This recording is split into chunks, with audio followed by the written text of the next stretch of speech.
cordialísimo saludo a la amable audiencia de Puntos de Vista del programa de los líderes de opinión de Pereira y Risaralda. Hoy tenemos por una cordial invitación que le vengo formulando desde hace ya algunas semanas al señor alcalde de Pereira, Carlos Alberto Maya, aquí en el Parque Ucumarí, que es su territorio natural, porque tenemos entendido que viene con muchísima frecuencia a hacer consejos de gobierno, consejos con las comunidades, reuniones, en fin.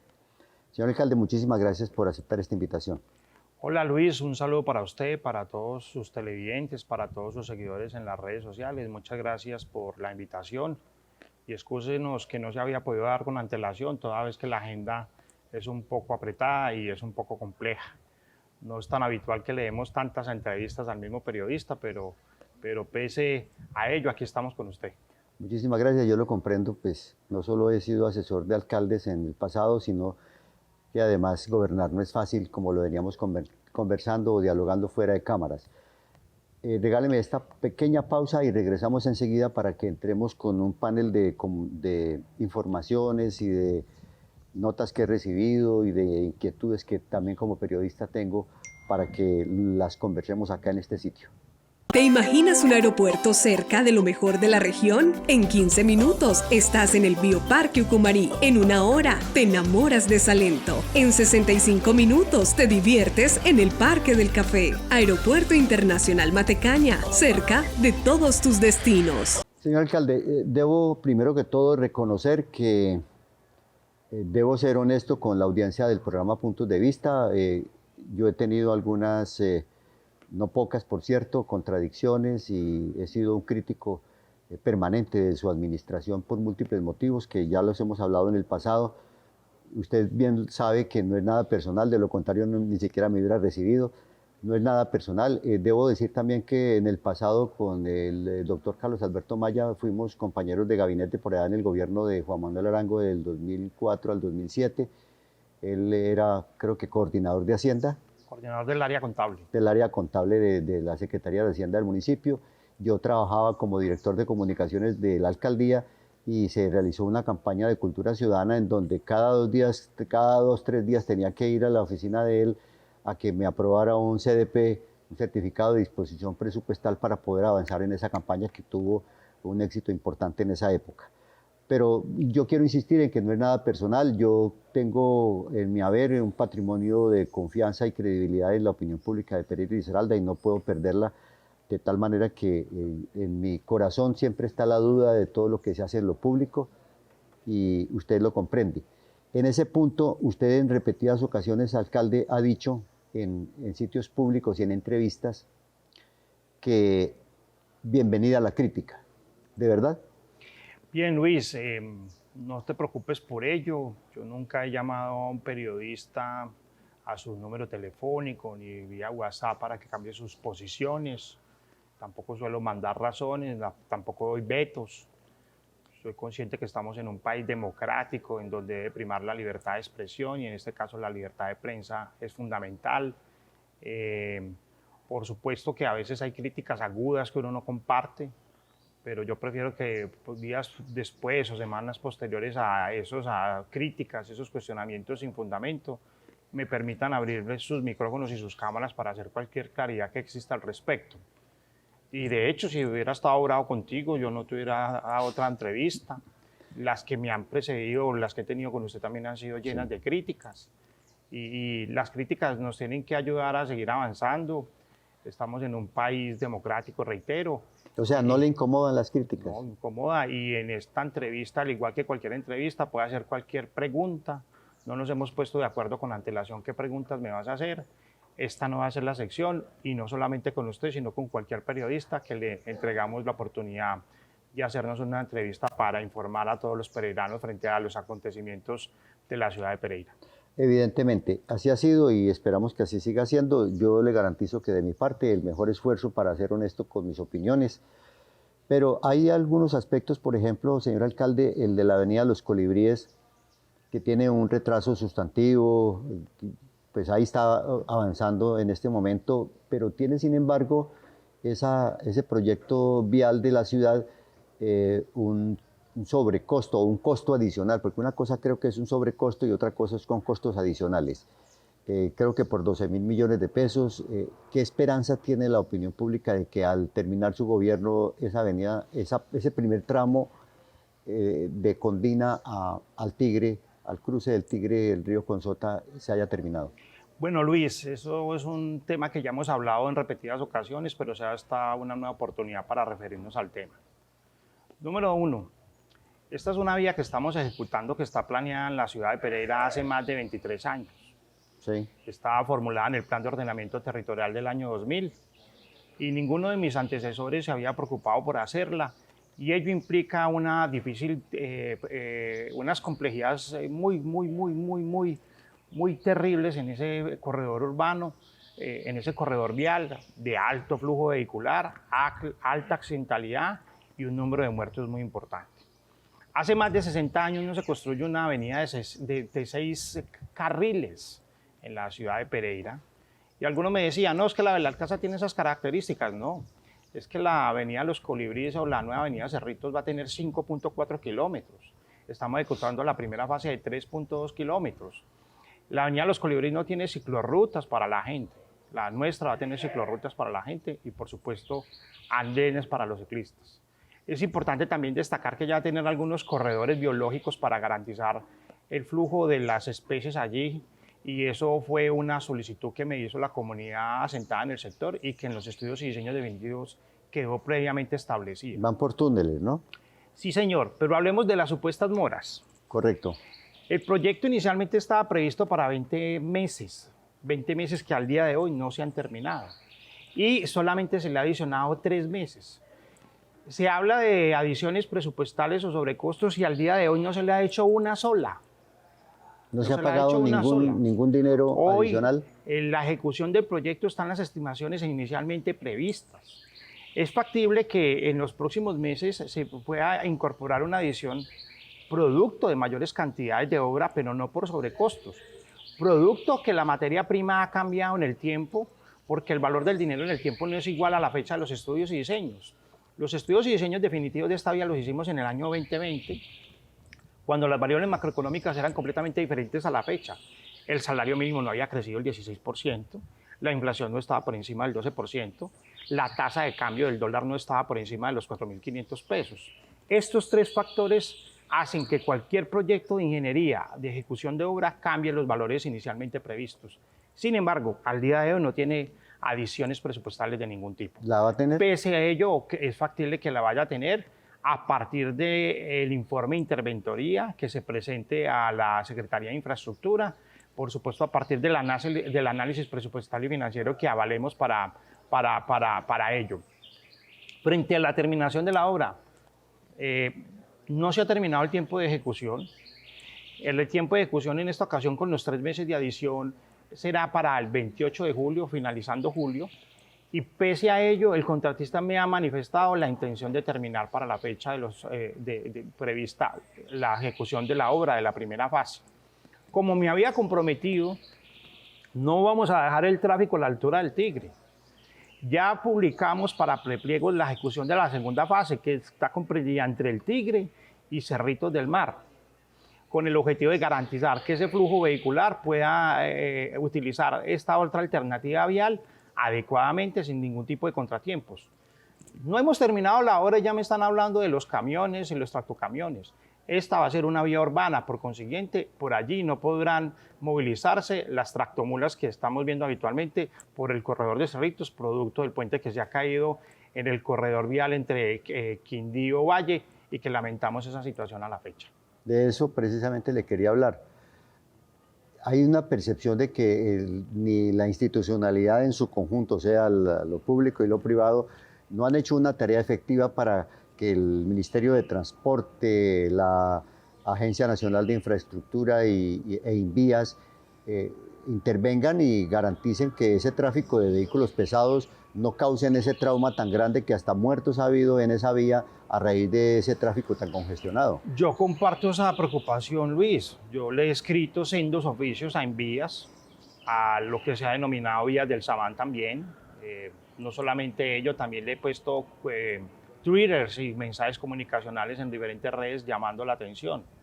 Sin embargo, ahí ha habido caso omiso. He hablado con la policía de carreteras porque allí, al ser una vía nacional, la autoridad competente es la policía de carreteras y no la policía local y tampoco las autoridades de tránsito. Le voy a poner un ejemplo y esto es algo que nadie comprende y yo mismo tampoco comprendo. Un agente de tránsito de Pereira no puede hacer un comparendo en la vía Cerritos porque no es autoridad competente en ese corredor vial y los ciudadanos no entienden eso, yo tampoco comprendo eso. Siendo esa vía de Pereira, porque un agente de tránsito no puede hacer territorio municipal, no puede hacer un comparendo de tránsito y dirigir el tránsito. Consciente de esa situación, yo le he pedido mayor apoyo a esas autoridades y lamentablemente a la fecha lo único que ha salido son paños de agua tibia en esa materia. Hay mucho malestar por eso, alcalde, pero también hay un malestar porque la movilidad entre el Tigre y Condina, que es una zona muy congestionada pasando por Mucava, ¿cierto? No se ve nunca un agente de tránsito, no hay autoridad de ninguna naturaleza. Esa vía tampoco. No, sí, no es del municipio. No, señor. No es del municipio. Es una vía concesionada. En este caso, esa vía se encuentra a cargo de Autopistas del Café. Allí no tenemos competencia. Para tratar de articular todas estas gestiones institucionales, he hecho un chat en donde está la Dirección de Tránsito de Carreteras, la DITRA, de esta región, en donde está la Autoridad de Tránsito de la ciudad de Pereira, el Instituto de Movilidad, y permanentemente estamos comunicándonos en esa materia para resolver los problemas. Los accidentes han aumentado, el número de flujo vehicular ha aumentado ostensiblemente. Yo vivo en el sector y soy testigo de ello todos los días, a cualquier hora del día, y lamentablemente el número de muertos también. Yo le he dicho a todos ellos que ellos son responsables de incluyendo Autopistas del Café, claro que ha sido negligente en ese aspecto. Yo soy respetuoso de ello porque Autopistas del Café tiene una responsabilidad en la construcción de infraestructura, pero no es materia de autoridad, no es materia de autoridad de tránsito. Autopistas del Café no es la autoridad de tránsito. Pero son las personas en que es la entidad encargada del problema del puente del alambrado. A ellos fue que se les cayó el puente y todo el tráfico que venía por ese puente del alambrado entre Zarzal y Armenia se está desviando por nuestra ciudad. Bueno, muy bien. Yo con ellos concerté una información de desvíos viales que está efectuándose a la fecha correctamente. De hecho, los tractocamiones no están entrando a la zona céntrica de la ciudad, sino que entran a la avenida Sur y a la altura de la glorieta. Están entrando a la zona céntrica por descuido, se meten y la misma autoridad de tránsito lo está reconociendo en Pereira. Sí, pero esos están siendo multados y sancionados cuando están en los corredores nuestros. Pero están entrando, alcalde, pero generando un problema grave. El 10% del total está entrando. Está muy bien. Lo cierto del caso, Luis, y este periodismo que usted ha ejercido por tanto tiempo, es para construir. De acuerdo. Una propuesta salió para hacer pico y placa en este sector, o en este trayecto vial. Usted conoce mejor a la persona que lo propuso que yo inclusive. Yo no tengo autoridad competente para colocar un pico y placa en un corredor vial donde no soy autoridad.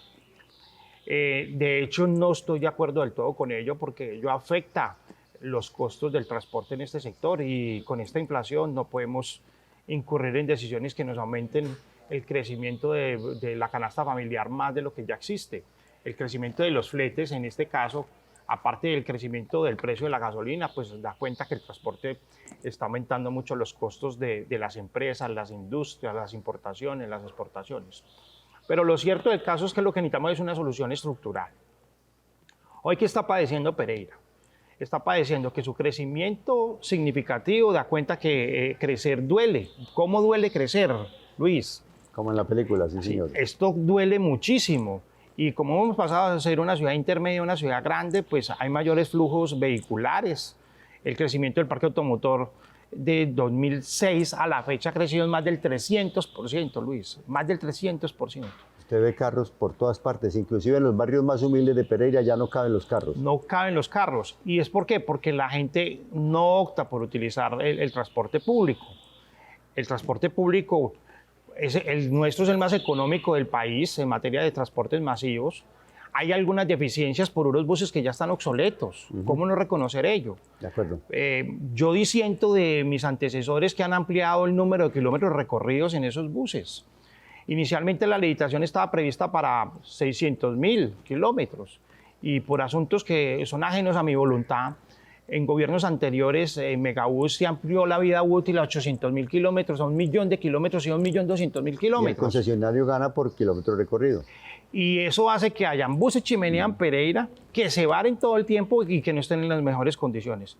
Por ello, ahora con la terminación de los contratos se vienen importantes decisiones en esa materia que vamos a dar a conocer en su debido momento y con ello pues mejorar el sistema de transporte público de todos los pereiranos. Quiero preguntarle exactamente sobre eso, alcalde, después de esta breve pausa, por favor. Para que ustedes estén siempre bien informados sobre los líderes de opinión del departamento de Risaralda. Los sucesos, los acontecimientos más relevantes lo podrán observar además en las plataformas de Twitter, Instagram, Facebook y YouTube. En GQ, tu canal. Alcalde, usted ha mencionado el tema del transporte público metropolitano o Megabús. Hay que decir que estamos a 2 meses del vencimiento de las concesiones a Resisa, que es el recaudador, e Integra, que es uno de los operadores de la cuenca más grande, pues, el operador más grande del servicio de Megabús. ¿Qué avance objetivo hay en ese aspecto? Bueno, estamos a junio, a julio y agosto, 3 meses sí, con mayor precisión. Bueno, los procesos licitatorios deben iniciarse lo más pronto posible, pero a partir de una negociación tarifaria. Esa negociación tarifaria debe incluir algunos otros aspectos como la incorporación de buses eléctricos a la flota de transporte, porque Euro 4 o Euro 5 ya no se producen en el planeta y además que está todo claro, son altamente contaminantes. Es importante reconocer que la adquisición de flota eléctrica encarece los costos hasta un 100% adicionales a lo inicialmente previsto. El Banco Mundial realizó un estudio con nosotros en donde los entes territoriales en una de las alternativas de solución deben comprar la flota y con ello entregar solamente la operación para separar del concesionario tanto la inversión inicial como la operación del transporte. Esta es una buena alternativa. Sin embargo, es importante reconocer que el último año de gobierno para cualquier alcalde no se puede tomar ese tipo de determinaciones porque habría que incurrir en mayor capacidad de endeudamiento y habría que incurrir en la aprobación de vigencias futuras en donde la ley ya no me lo permite en esta vigencia. Esa decisión entonces, así las cosas, será para el próximo alcalde de Pereira. Por lo tanto, mientras tanto, nosotros vamos a adicionar los contratos existentes hasta por 2 años mientras que se hace el proceso licitatorio. Pero esa adición de contratos debe tener varias características. Condiciones o características. Número 1, no vamos a pagar la inversión inicial de la flota porque no hay que comprar nueva inversión en la fórmula tarifaria que se le va a reconocer al transportador. Número 2, no vamos a pagar la inversión inicial de los patios porque no se requiere hacer una inversión inicial. Quiere decir eso que la tarifa técnica va a disminuir para con el concesionario y estamos en ese proceso de concertación y conciliación con el operador. Con ello, vamos a garantizar que el transporte público no siga subiendo tanto o por lo menos garantizar que sea constante en los próximos meses, días y años. Déjeme, le hago un paréntesis ahí para comprensión de la audiencia de puntos de vista, señor alcalde. La tarifa técnica es muy superior a la tarifa del usuario, o sea, el usuario está pagando 2.650 pesos. Y la tarifa técnica es de... Hay 3.350 pesos. Hay un desfase ahí. Se llama déficit. Con estas decisiones de quitarle la inversión a la flota y quitarle la inversión a los patios, llevamos a una similitud muy próxima la tarifa técnica, la tarifa usuaria, y con ello disminuimos el déficit. Es una decisión muy importante, lo cual va a permitir que, por supuesto, el aumento de las tarifas del transporte público no sea significativo, porque de lo contrario sería necesario subir la tarifa a más de 3.300, 3.500 pesos para los usuarios. Sería impagable y además políticamente incorrecto. De eso hablamos más adelante en lo de políticamente incorrecto. Solamente quiero hacerle una observación. Hay que reconocer que el alcalde Carlos Maya creó, o sea, él tuvo la iniciativa y creó el fondo de estabilización de la tarifa, de la estabilización financiera del Megabús. ¿Es correcto? Sí, en el mes de marzo del 2020, a través de la Junta Metropolitana, llevamos la iniciativa de constituir el Fondo de Subvención del Déficit del Sistema de Transporte Público Metropolitano. Sí. Dicha decisión fue avalada por el alcalde de Dos Quebradas y el alcalde de La Virginia, y a partir de allí nos comprometimos a fondear ese déficit. Para el aseguramiento financiero del megabús. Para el caso de Pereira ya hemos tomado dos decisiones muy importantes. Número uno, el 20% de las zonas azules, de los ingresos totales de las zonas azules, sí, va a alimentar ese fondo. A fondear, sí. Eso ya se está llevando a cabo desde su fecha de aprobación, que fue en 2020. Y el segundo elemento, el segundo criterio para el caso de Pereira. Perdón, ¿cuánto ha entrado por ese concepto al fondo? Eso ha entrado aproximadamente 400 millones a razón anual de eso, y llevamos 2 años y medio. De lo de las zonas azules, sí, señor. El otro concepto, el 20% de las multas de tránsito. Cuando a un ciudadano le ponen una multa de tránsito en Pereira por estar mal parqueado, por meterse violando vía, por violar un semáforo en rojo, un comparendo, el 20% de ese ingreso va a alimentar ese fondo. Ese fondo está permitiendo alimentar 800 anuales, 800 millones, es decir, estamos sumando 1.200 anuales. Millones. Mientras tanto... Perdón, ¿cuánto se requeriría para que hubiera equilibrio allí? 20.000 millones de pesos. Wow, me faltan 19.000 millones de pesos. No, porque hemos hecho otras cosas, Luis. ¿Qué se ha hecho? En el gobierno Duque, finalizando, se promovió una iniciativa de colocar 1 billón de pesos para financiar el déficit del transporte público en época de pandemia.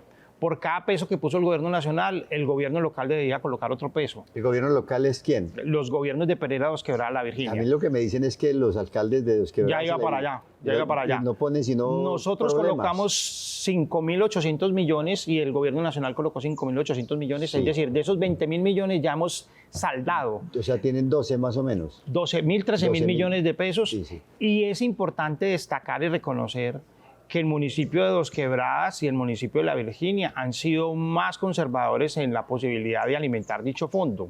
Yo he conversado con ellos y les he dicho, oye, el transporte público no es solamente responsabilidad del alcalde metropolitano o de la ciudad núcleo del área metropolitana, es responsabilidad de todos, porque el transporte sirve para todos.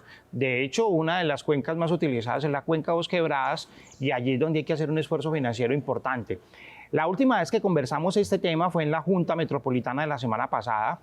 Las actas de junta, que son públicas, podrán dar cuenta de que hemos hablado de esto N.000 veces y que lamentablemente ellos se han escudado en la situación financiera de cada uno de esos municipios. De acuerdo.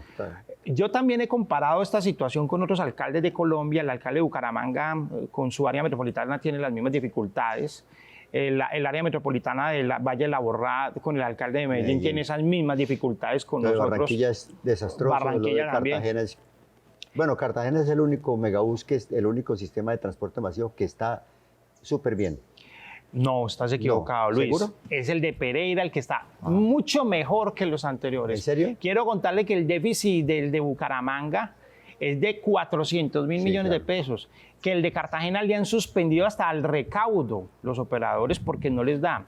Y el único que viene creciendo significativamente en pasajeros es el transporte público de Pereira, y Cartagena viene creciendo algunas cifras, pero no al porcentaje de crecimiento volviendo a de Pereira. ¿Qué hace falta para que el sistema de transporte masivo, mencione 3 cosas, alcalde, por favor, sea eficiente, perdóneme, escúcheme bien, que sea eficiente, o sea, que sea cómodo y que sea seguro? Muy bien. Número 1, necesitamos buses eléctricos para acabar con esos buses chimenea. Basta ya de ampliarle los plazos a ese 1.200.000 de kilómetros a cada bus o cada ruta alimentadora o cada articulado. Eso no puede seguir pasando en el caso de Pereira y no pasará en mi mandato.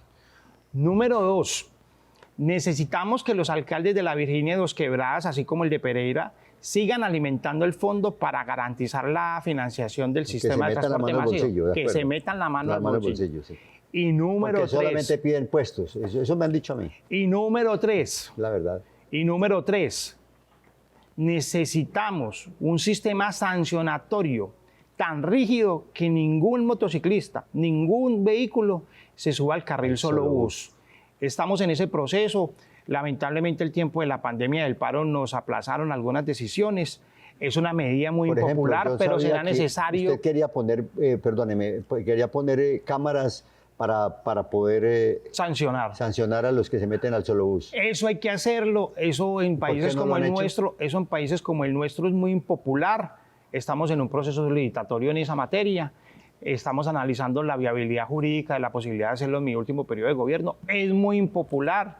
Yo quiero referirme a ello con lo siguiente, y permítame una comparación, aunque las comparaciones no le gusta a todo el mundo, pero mire, aquí lo que se necesita es que el transporte público funcione y que nadie invada el carril solo bus, y para hacerlo la única manera es el régimen sancionatorio. Multas para el que se meta al carril exclusivo de solo bus. Excepto cuando un agente de tránsito por algún accidente o alguna Pues situación autoriza el paso.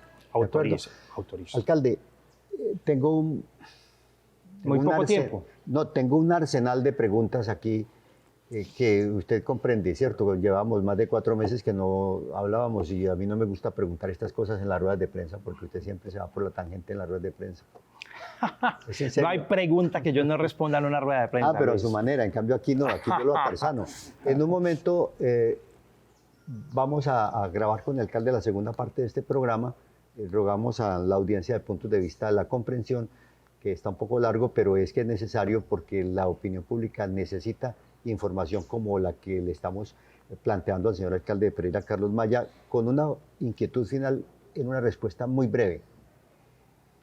Los usuarios del transporte público Megabús y los usuarios del transporte privado necesitan saber si la continuidad del servicio de Megabús en este proceso que usted dice que está llevando de prorrogar los contratos por lo menos 2 años, si la continuidad del servicio está asegurada. Claro que sí. En su gobierno. No hay ningún temor a equivocarnos, no va a haber suspensión del servicio.